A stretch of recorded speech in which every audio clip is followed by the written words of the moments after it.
जय हिंद दोस्तों, आज की इस वीडियो में बात करेंगे CISF constable tradesman physical test document के बारे में। देखिए दोस्तों, आप सभी को पता है सीआईएसएफ कांस्टेबल ट्रेड्समैन का फिजिकल डेट आ चुका है जो 26 सितंबर से आपका शुरू होगा। और देखिए दोस्तों, आप सभी को पता है सीआईएसएफ कांस्टेबल ट्रेड्समैन के अंतर्गत फेज 1 के अंतर्गत आपका फिजिकल टेस्ट कंडक्ट होगा। इसके बाद दोस्तों डॉक्यूमेंट वेरिफिकेशन और ट्रेड टेस्ट। देखिए दोस्तों, ये तीनों प्रोसेस आपका एक साथ ही कंडक्ट होने वाला है। फिजिकल टेस्ट जब आप क्वालिफाई कर लेंगे उसके बाद आपका डॉक्यूमेंट वेरिफिकेशन होगा और इसमें जितने भी आपका ओरिजिनल डॉक्यूमेंट है सभी ओरिजिनल डॉक्यूमेंट आपका चेक किए जाएंगे। इसके बाद दोस्तों आपका ट्रेड टेस्ट कंडक्ट कराया जाएगा। तो चलिए दोस्तों, इस वीडियो में जानते हैं कंप्लीट डॉक्यूमेंट लिस्ट के बारे में। डॉक्यूमेंट को लेकर जो भी डाउट होगा वो सभी डाउट आपका इस वीडियो में क्लियर हो जाएगा। इस वीडियो में जानेंगे दोस्तों कास्ट सर्टिफिकेट कब का आपका होना चाहिए। इसके अलावा कास्ट सर्टिफिकेट आपका कौन से फॉर्मेट में होना चाहिए। ओबीसी एनसीएल सर्टिफिकेट के बारे में बात करेंगे। इसके अलावा एससी एसटी ईडब्ल्यूएस सर्टिफिकेट के बारे में। इसके अलावा दोस्तों कंप्लीट जो डॉक्यूमेंट्स है वो आपको बताएंगे।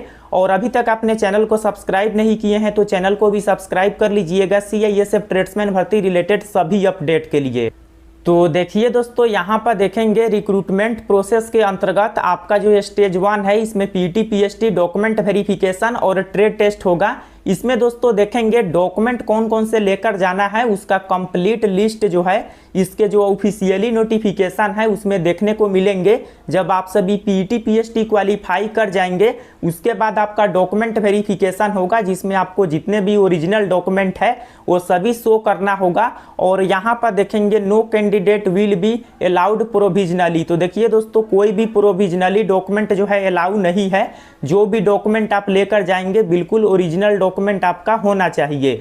अब यहाँ पे कौन कौन से डॉक्यूमेंट चाहिए उसके बारे में यहाँ पे दिया गया है कंप्लीट लिस्ट।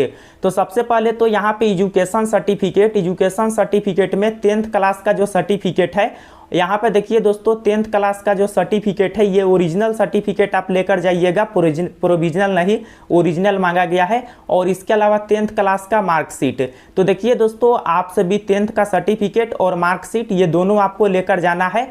इसके बाद दोस्तों यहाँ पे डेट ऑफ बर्थ सर्टिफिकेट। अब देखिए दोस्तों, डेट ऑफ बर्थ सर्टिफिकेट की बात करें तो ये जो है आप सभी को आवश्यकता नहीं है क्योंकि 10th के जो सर्टिफिकेट होता है उस पर ऑलरेडी आपका डेट ऑफ बर्थ मेंशन रहता है तो उससे काम चल जाएगा। हालांकि अगर आपके पास है तो इसे लेकर जा सकते हैं, नहीं है तो कोई भी प्रॉब्लम नहीं है, 10th के सर्टिफिकेट से हो जाएगा। इसके बाद दोस्तों डोमिसाइल सर्टिफिकेट। अब देखिए दोस्तों, जिस भी आप स्टेट में रहते हैं तो वहाँ के निवास प्रमाण पत्र आपके पास होना चाहिए। तो डोमिसाइल सर्टिफिकेट आपसे मांगा गया है, इसे आपको लेकर जाना होगा। इसके बाद दोस्तों सबसे इंपॉर्टेंट है एससी एसटी ओबीसी और ईडब्ल्यूएस सर्टिफिकेट और इसी को लेकर सबसे ज़्यादा डाउट होता है। तो देखिए दोस्तों, इस नोटिफिकेशन में बताया गया है कि आप सभी का एससी एसटी ओबीसी और EWS certificate if applicable it should be in the perform as prescribed in annexure 3, 4, 5 respectively. Caste certificate which are not in prescribe manner as specified in the advertisement notice will not be accepted.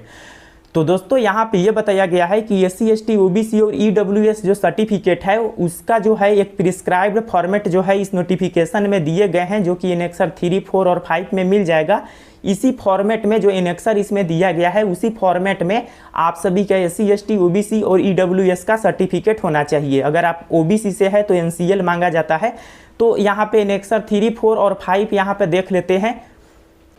तो देखिए दोस्तों, यहाँ पे annexure 3 आप सभी देखेंगे, यहाँ पे इसी के बारे में ऊपर डिस्कस किया गया था कि एनेक्सर 3 और इसके अलावा एनेक्सर यहाँ पे 4 और एनेक्सर यहाँ पे 5।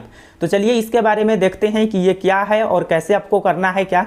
तो एनेक्सर 3 देखेंगे तो इसमें ये बताया गया है कि ये जो आप एनेक्सर 3 है ये एससी एसटी कैटेगरी के लिए है। जो एससी एसटी कैंडिडेट है उनको क्या करना है कि इस एनेक्सर को जो है प्रिंट कराना है। यहाँ पे देखेंगे यहाँ तक दिया गया है तो इस एनेक्सर को आप प्रिंट कराइएगा और प्रिंट करा के दोस्तों आपको जो है इसी पर जो है सर्टिफिकेट बनवाना है। यही फॉर्मेट आपका रहने वाला है।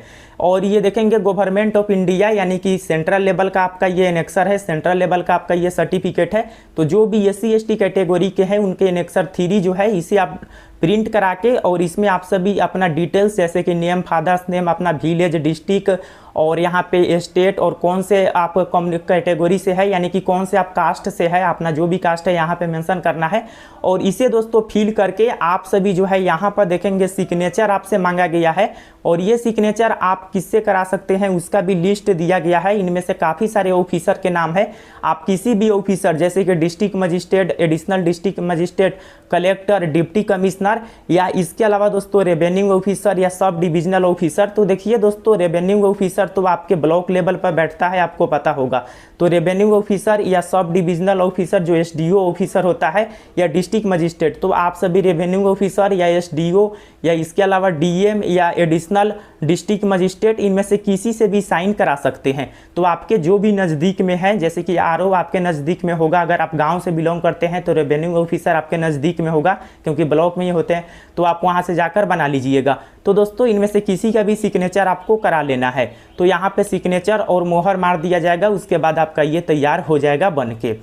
इसके बाद दोस्तों यहाँ पे एनेक्सर 4 देखेंगे तो ये ओबीसी कैटेगरी के है, अदर बैकवर्ड क्लास के लिए, और ये government of India central level का ये भी सर्टिफिकेट है ओबीसी के लिए। और यहाँ पे एक इंपॉर्टेंट जानकारी आपको बता दे, ये दोस्तों ही या she does not belong to the person या सेक्शन क्रीमी लेयर, यानी कि ये बताया गया है कि ये पर्सन जो है क्रीमी लेयर से बिलोंग नहीं करते हैं, यानी कि नॉन क्रीमी लेयर के कैंडिडेट है एनसीएल।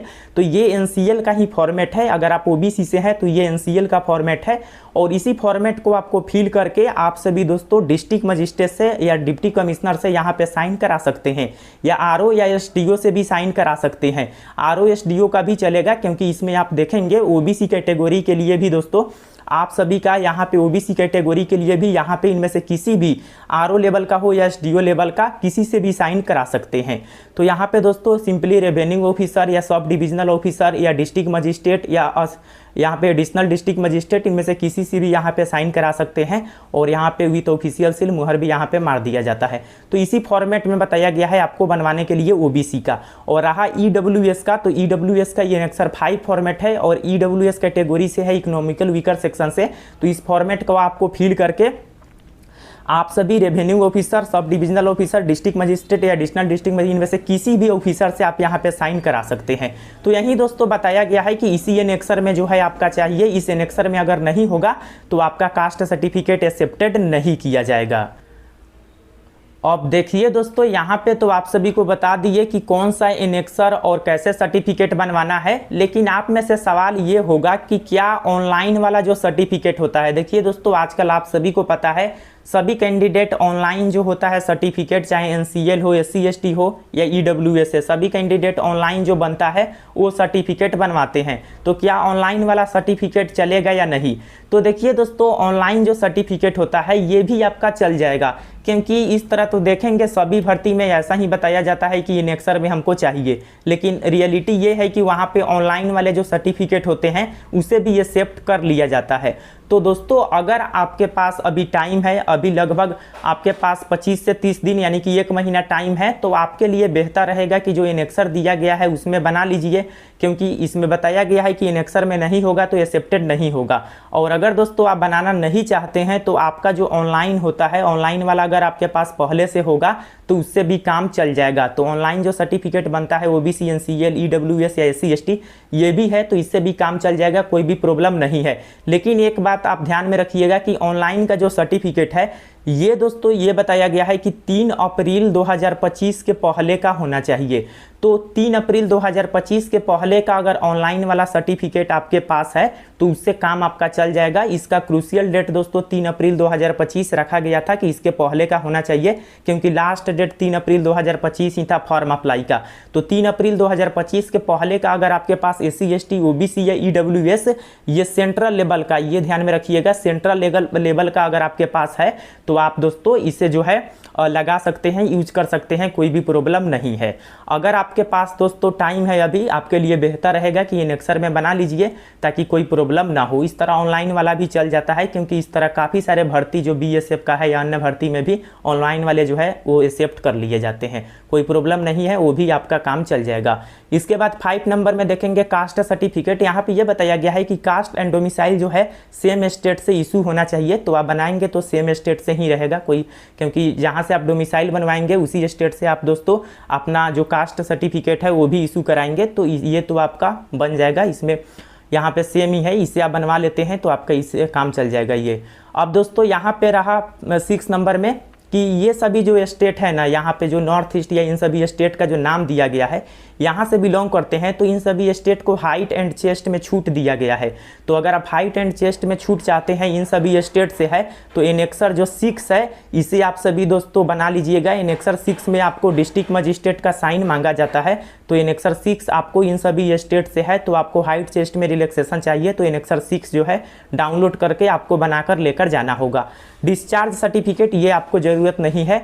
नो ऑब्जेक्शन सर्टिफिकेट ये आपको ज़रूरत नहीं है, ये भी ज़रूरत नहीं है, ये भी ज़रूरत नहीं है। यहाँ पे direct for passport size photograph, तो ये फ़ोटो आपको लेकर जाना होगा। तो फ़ोटो आपके पास होना चाहिए, पासपोर्ट साइज फोटोग्राफ।